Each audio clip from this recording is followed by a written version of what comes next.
and understand that they want the team to win. I do too. That's the most important thing we're focused on.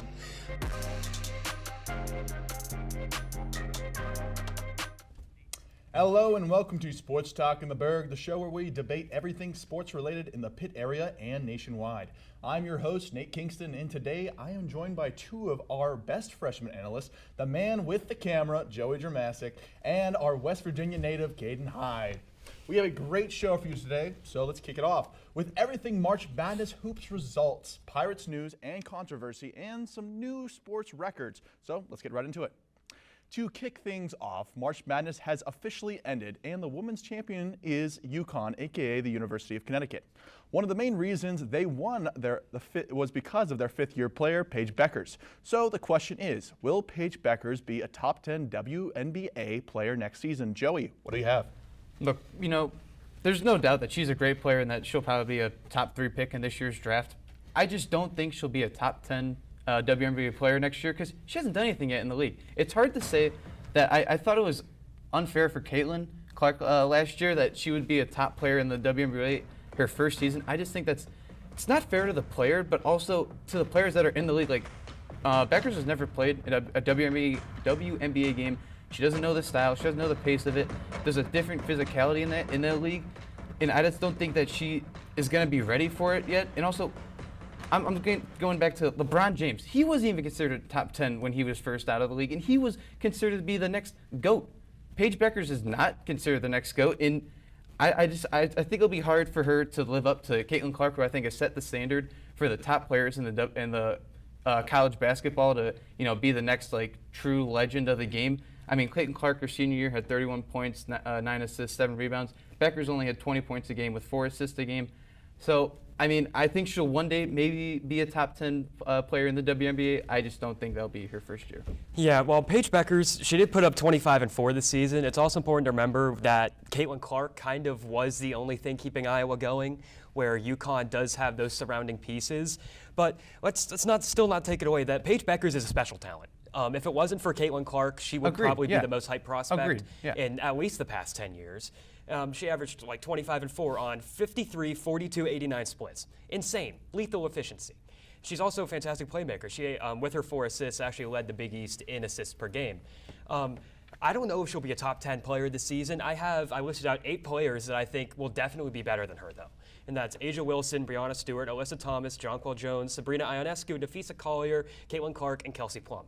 Those are 8 players that I feel absolutely confident will be better than Paige Bueckers this season. Now, there are some that I think that she could be better than, but it'll be pretty tough, and those are Angel Reese, Jackie Young, and Chelsea Gray. So it all kind of depends on where Bueckers goes. If she gets that kind of volume to be like the true player that, Paige Bueckers that we saw in college, I feel like she might need a little bit more time, but right now she's still a fantastic player. I just don't know if she's top 10 just yet.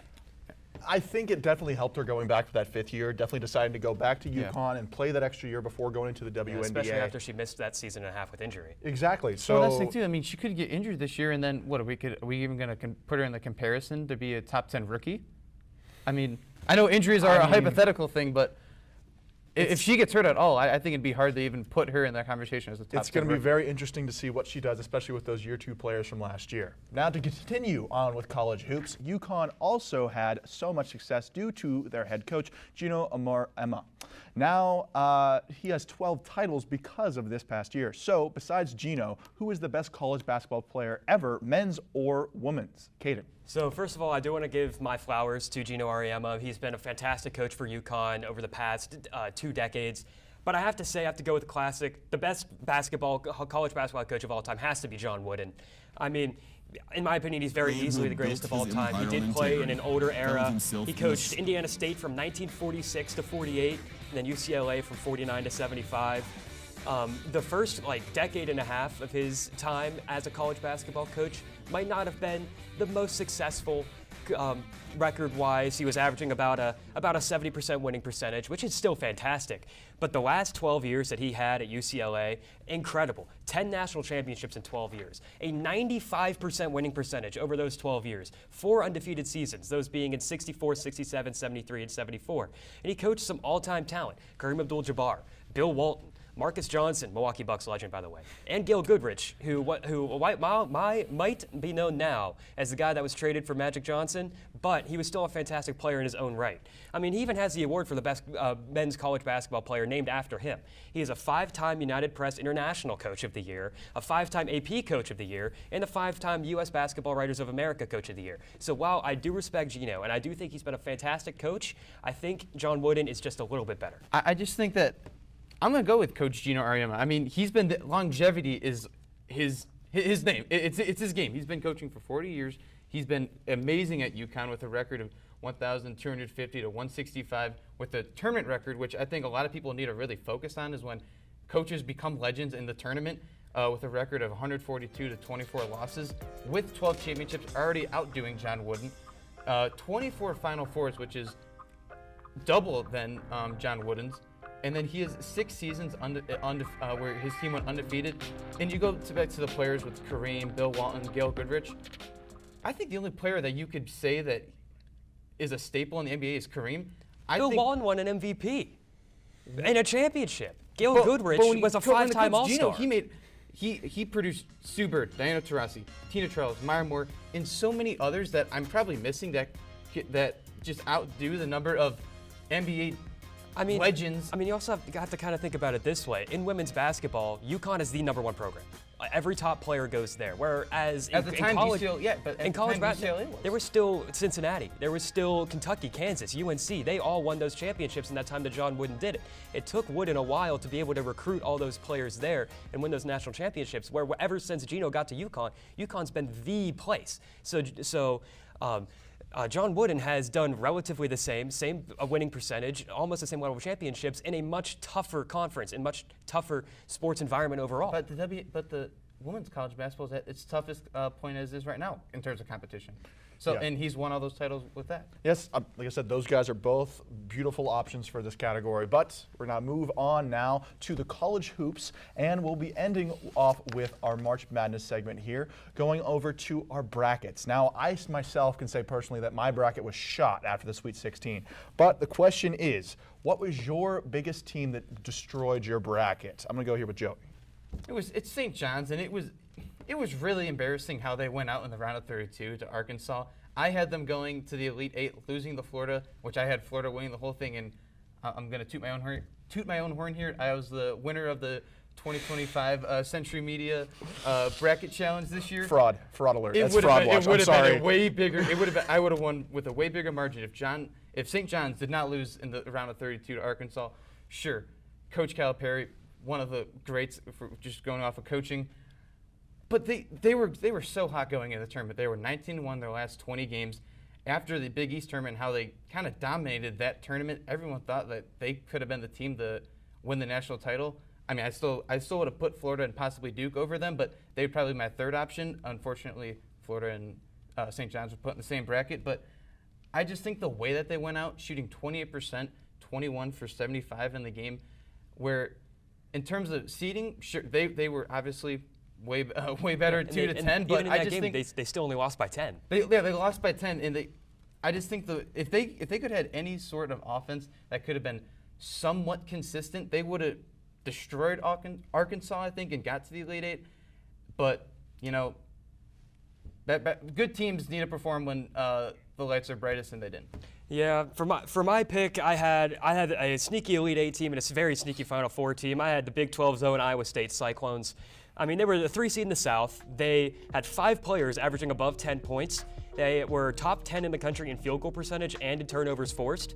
So they were able to convert on their shots and also play elite defense with their athleticism and length. They ended up losing to Ole Miss in the second round by 13 points, but I feel like that was an extreme shooting variance game, as Ole Miss, the Rebels, hit 57% of their threes on a team that averaged about 35% throughout the year, while the Cyclones also, not to the credit of Ole Miss, their defense was fantastic as the Cyclones had 15 turnovers compared to the Ole Miss Rebels 8. It was just a tough game for Iowa State, and I just feel like if the shooting didn't go that way and the turnovers, they could have cut down a little bit. That team honestly could have made it to the Final Four. Iowa State, we're all about statistics here and how teams should be statistically, but there's just in March Madness, there's that gut feeling that you have about a team.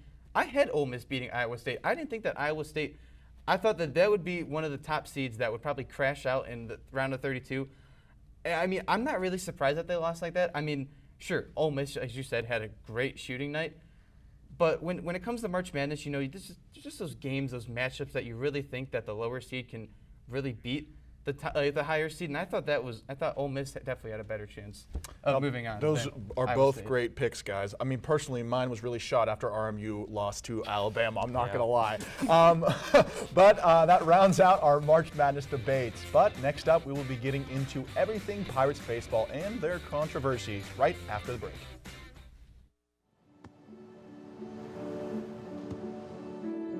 I don't remember how it started. Go to that. Our back and forth. It always came back. Dad!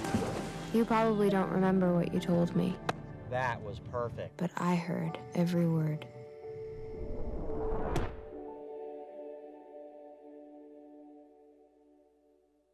There's so many rewards in life. You coming into our home was one of the greatest rewards we could have ever had. You know, it took 20 years, and I got my third child, who was 17 at the time. It's so cool to watch the adult that you've become, and you really have done as much for us as you think we've done for you.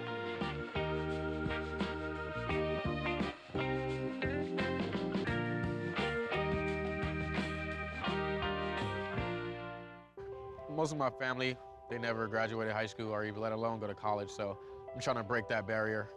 Every day after work, went straight to school, studied hard, and it paid off. I could not have done it alone. I see the future is really bright for me. The high school diploma is just added to the confidence, and now I feel unstoppable. Find free adult education classes near you at finishyourdiploma.org. Hello and welcome back to Sports Talk in the Burgh. And staying with things in the Burgh, the Pittsburgh Pirates have many things to debate, so let's lead off. Now to start, the Pirates have started the season with a very rocky start at a record of now 5-8 after today. And may I say, very usual of the team. So after a dreary start, is the season already over for the Pirates, or do you turn it around? Joey. I really don't know that much about the Pirates baseball. I mean, I'm from Cleveland. I don't really know much about it. But I just think that it's done. I think that it's over. How many of you guys have spoke about the Pirates? There's never been any good thing or any good piece of hope for the Pirates, as what you guys have been saying the past couple of weeks. And I just think it's sad to think about that. This season's 162 games. They've already played 12, and that people are already considering that this season might be at a loss for them. I mean, their best pitcher just allowed 5 runs in his previous start. That's the first time in his career that he's ever allowed that. So I just don't think it's a good sign that your best pitcher had the worst game of his career this early in the season. Now, I know that there are many games and stuff, or many games to, be played still, but I think when you have this bad of a start and the fans basically already kind of giving up on this team, I just don't think that the season's looking too good for them. Yeah, the Pirates, I mean, one thing, Joey, as a Clevelander you might not know, is us Yinzers here in Pittsburgh, we care about our teams. Win, lose, or draw, we care. So to see you can care about them, but it doesn't seem like so you guys to see really the Yinzers not showing up to games this early, they're last in the NL in attendance by a long shot.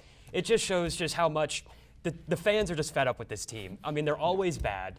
And right now, with the defense, the pitching core, Paul Skeens in the bullpen is going to have to pull off a 2018 LeBron run to even have a chance of being a decent savior. Do you think that they could do that? Do you think that? Honestly, I don't. Like right now, Bailey Falter and Mitch Keller each have an ERA above 7, and Mitch Keller has an ERA above 8. They're doomed. Also, funnily enough, Mitch Keller leads the MLB in pitches that have hit batters with 2. So just complete curse vibes all around on this team. I mean, there are some bright spots, like Skeens is still performing relatively well. It's just the defense is letting him down. The bats, for how bad they have been improved over last year. But just the team is just, it's bad year for the Buccos. The bats have been better? Have you seen how they were last year? Their batting average as a team is .205. That's 26th in MLB. Yeah, I probably said that wrong, but they're not. Their bats are not that good. The huge signing for the Pirates this year, 37-year-old Tommy Pham is batting just above 100 right now, and he's had that one highlight of that walk-off grand slam. So are we praising a dude that is bad at batting? I'm not praising him at all. Okay. I'm not praising him I was at like, all. wait, hold on. Are I'm we saying the that team this is a poorly good thing that at constructed, and these 37 are the results you get when the team is poorly constructed. Yeah, I mean, you could say that's all on Bob Nutting, which I think it is on Bob Nutting, which we'll get into him a little bit later. But I think there's a point where I think they can try to grow to be better. Like I said, there's O'Neal Cruz that could do something there. There's Brian Reynolds that's still out there in the outfield doing some things. And then, Paul Skeens, obviously, this is the second year still working on maybe working out things with the defense. And I know players are moving around different positions. And we have Adam Frazier for some reason. But it's going to be really interesting to see what they do. They're doomed. Cooked, absolutely cooked. All right, cooked, yeah, they're they're already cooked at 5-8, guys. All right, now staying in PNC Park, one of the biggest stories with the stadium has been the Clemente Wall and the removal of the Bucco bricks controversies, which no one really knew about unless you found them in a dumpster a couple days later. So, do you think the decision that these stories is incompetence, greed, or something else? Caden. I have 2 words for you. Bob Nutting. He is probably the worst thing to happen to the city of Pittsburgh since the steel mill shut down. Whoa. It's that bad? It is that bad. Since the steel mill? It is that bad. So Bob Nutting, we all know, is probably the greediest man in baseball outside of maybe the Athletics owners, and even then, he given them a good run for his money.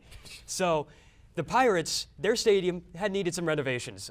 Even if you go into there, that place hasn't really been updated since like 2005. But to just put a black eye on the fans by removing the Bucco bricks, which our very own JP had a special message written on, and he was very upset when he saw they're all just sitting in a dumpster out there on the North Shore.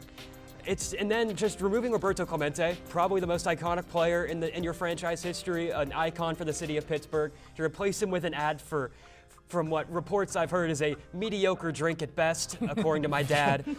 It's just not something that... Surfside, never heard that one before. Yeah, it is not something that the fans here enjoy. It is all from the suits up at the top. Now, speaking of that, I have a really bad feeling. The Pittsburgh Pirates lease at PNC Park is up in 2030.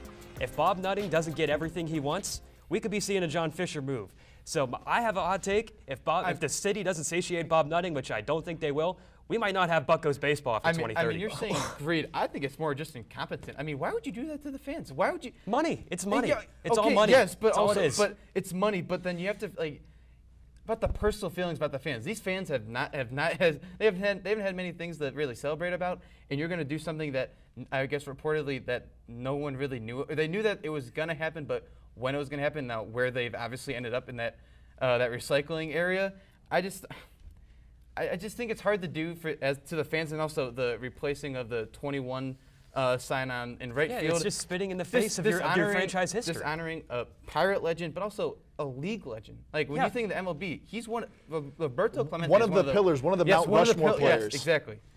I mean, I think it's more incompetent and greed, but definitely I agree with you that greed is definitely one of the factors of his incompetence. Yeah, we know Bob Nutting's not going to sell because the team makes some money every year.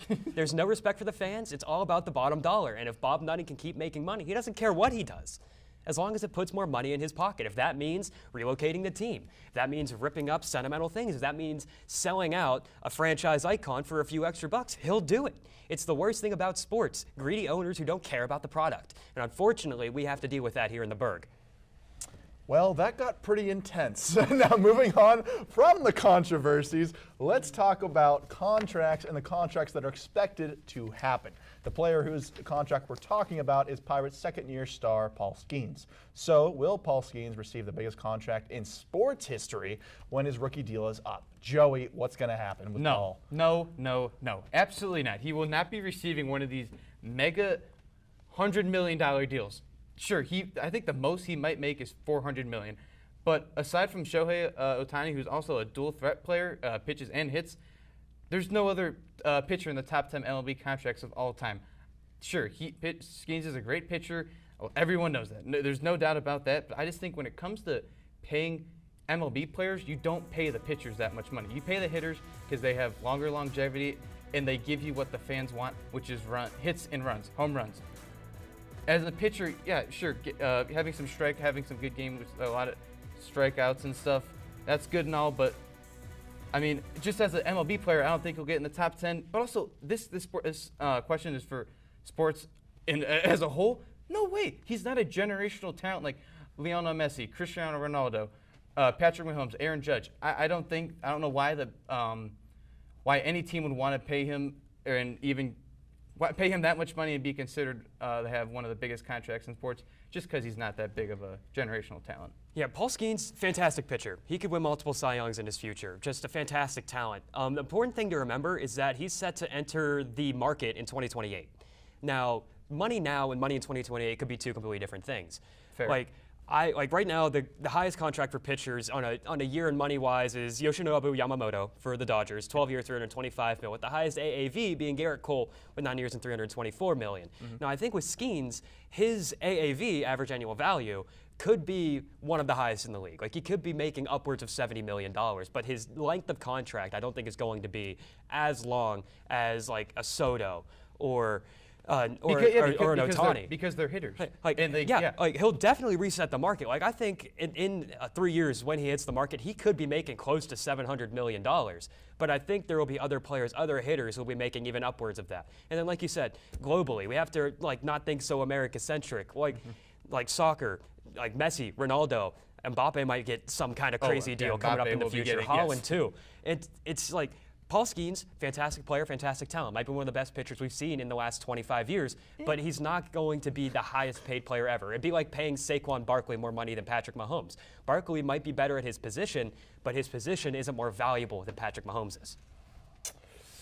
That's really fair. I would like to see Skeens stay here in the Burgh, but I we'll would see. too. He's not, especially if your guys' own, especially if Nutting is going to be the owner. And that's where I was getting with. Yeah, there's no Bob way he'll Nutting, be a I don't Pittsburgh think Pirate. will pay him unless this guy becomes the best pitcher that we've ever seen. The bidding war is something that could push him up too, because Houston, the Dodgers, and the Yankees, they could be it just could be a 3-horse race coming up for that could push his money even upwards to like $700-800 million. Overpay him just because there's no salary cap in baseball to get him into those big market, big money teams. I just think because he's a pitcher, they're not going to do that. I just don't think he'll get that high. Yeah, especially being not a double threat.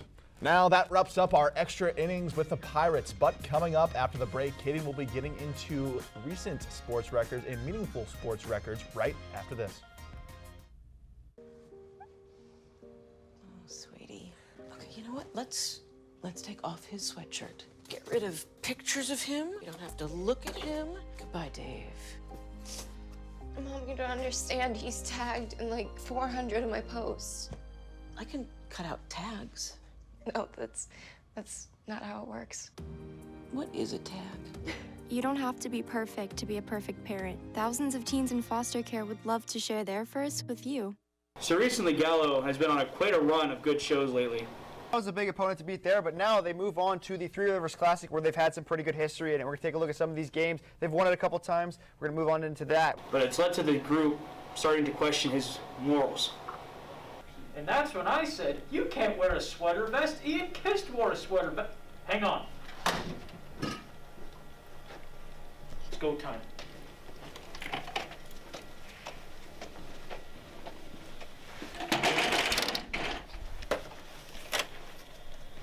You seeing this? You seeing these? Can't believe You this. seeing this literature? Hey, Gallo! Yo, what's up? What about these PEDs? Huh? No. Get on the ground! It's a shame. Always happens to the best. That's it.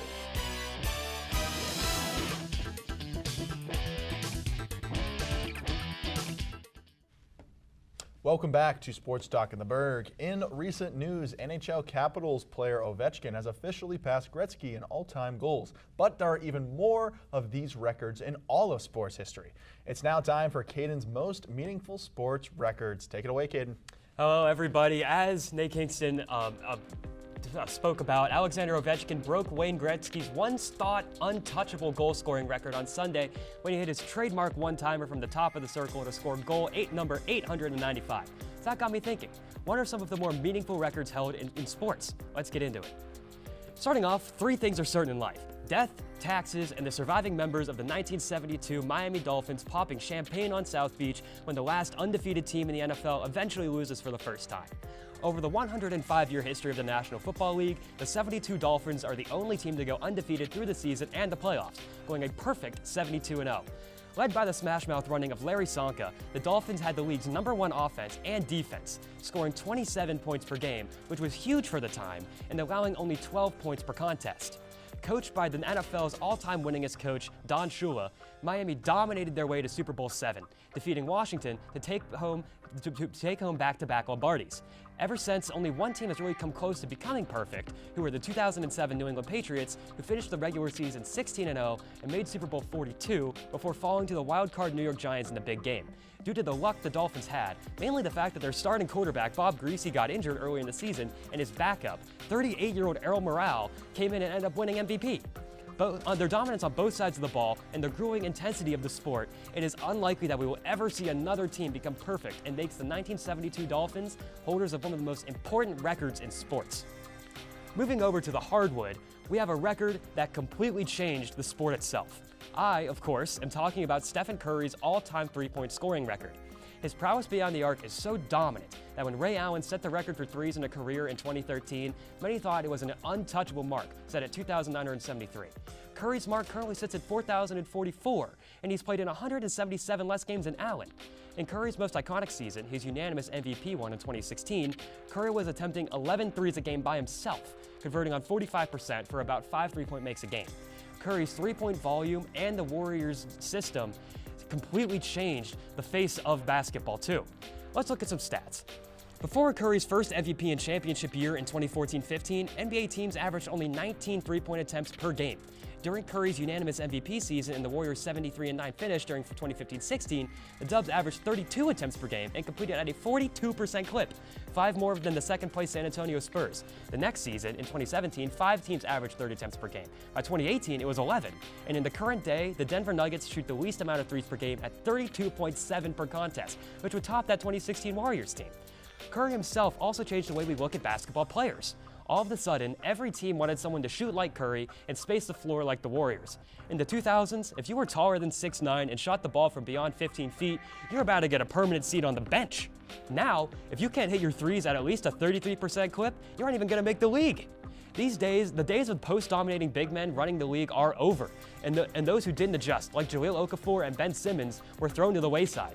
And Curry and the Warriors' three-point shooting changed not only how the NBA, but the entire sport of basketball is played, making his three-point record one of the most important in the history of sports. Rounding out the list, we have statistically the most dominant athlete possibly of all time, the Stars and Stripes' very own Michael Phelps, who holds the record for most Olympic gold medals at a staggering 23 over 4 Olympic Games. Beginning his career in 2004 Sydney Olympic Games, a 19-year-old Phelps brought home 7 golds for Team USA, setting Olympic records in the 100-meter butterfly, 200-meter butterfly, and 200-meter medley, as well as world records in the 400-meter medley and the 4x100-meter medley. In 2008, Phelps won gold in all 8 events he competed in, setting not only Olympic records, but world records in 7 of them.